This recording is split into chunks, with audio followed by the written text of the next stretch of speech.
ఇచ్చేటువంటి విధానాన్ని రాష్ట్ర ప్రభుత్వం ప్రైవేట్ ఏజెన్సీలకు అప్పచెప్పింది. ఇది చాలా దుర్మార్గమైనటువంటి విధానం.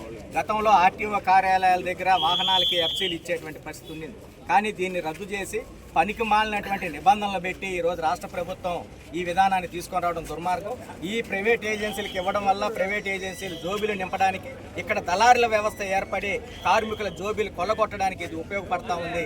దీన్ని మేము తీవ్రంగా వ్యతిరేకిస్తున్నాం. గతంలో మాదిరి ఆర్టీఓ కార్యాలయాల వద్దే ఈ ఎఫ్సీలు చేసేటువంటి పద్ధతిని కొనసాగించాలని కోరుకుంటున్నాం.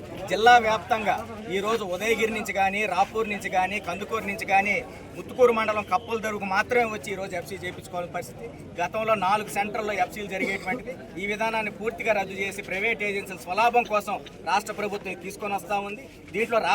దీంట్లో కార్మికుల పొట్టగొడితే ఈ రాష్ట్ర ప్రభుత్వానికి వచ్చేటువంటి ఉపయోగం ఏంటో మాకు అర్థం కావడం లేదు. దీంట్లో రాజకీయ పలుకుబడులు కూడా దాగున్నాయి. కాబట్టి రాష్ట్ర ప్రభుత్వం ప్రైవేట్ ఏజెన్సీలకు ఇచ్చినటువంటి ఎఫ్సీ చేసే విధానాన్ని రద్దు చేసి పాత విధానంలో ఆర్టీ కార్యాలయాల వల్లనే ఇవ్వాలని చెప్పి ఈ సందర్భంగా సిఐటి ఆధ్వర్యంలో ఈ ప్రైవేట్ ఏజెన్సీ వద్ద ఏటీఎస్ సెంటర్ వద్ద 24 గంటల ధర్నా చేస్తూ ఉన్నాం. రాష్ట్ర ప్రభుత్వం తన నిర్ణయాన్ని ఉపసంహరించుకోకపోతే భవిష్యత్తులో ఈ ఆందోళన రాష్ట్ర వ్యాప్తంగా తీవ్రతరం చేస్తామని చెప్పి ఈ రాష్ట్ర ప్రభుత్వాన్ని హెచ్చరిస్తూ ఉన్నాం. TVV Prasad, CIT Nellore. ఇంత పెద్ద ఉద్రిక్త జరుగుతుంది, లోపల యాజమాన్యం ఎటువంటి సమాధానం మీకు ఇస్తుంది? రాష్ట్ర ప్రభుత్వం కొంతమంది రాజకీయ నాయకుల అండదండలు ఉన్నాయి కాబట్టి ఈ ప్రైవేట్ ఏజెన్సీ జోబీలు నింపుకోవడానికి మాత్రమే చూస్తూ ఉంది. కాబట్టి ఈ ప్రైవేట్ ఏజెన్సీ చుట్టుపక్కలే దళారులు ఏర్పడి ఉండరు. ఒక వాహనం లోపలకు పోయి ఫిట్నెస్ చేసుకొని రావాలంటే చిన్న చిన్న కారణాలను చూపి ఆ వాహనాన్ని రిజెక్ట్ చేసి బయటికి పంపిస్తున్నారు.